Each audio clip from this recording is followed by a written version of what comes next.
Hey guys, and welcome back to How Logical.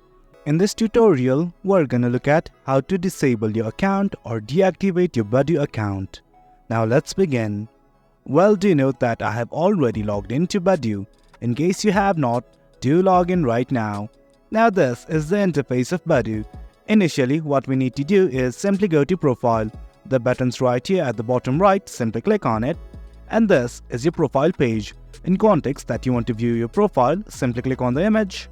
And right here is your profile. Now what we want to do is simply go to settings. At the top right, here's a gear-like icon, simply click on it. Then this will open up.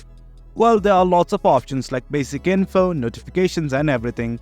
Let's directly go to accounts. Well, there is no exact way to deactivate your account, but there's another option to hide your profile. It says hide your account like you deleted it, but you can come back when you like. Okay, let's simply toggle on this button. And guys, that's it. That's how you deactivate your account or hide profile in Badoo. Both are the same. So if you guys found this video informative, and for more content like this, do remember to hit like, share and subscribe. Your support fuels us. Until next time, thank you.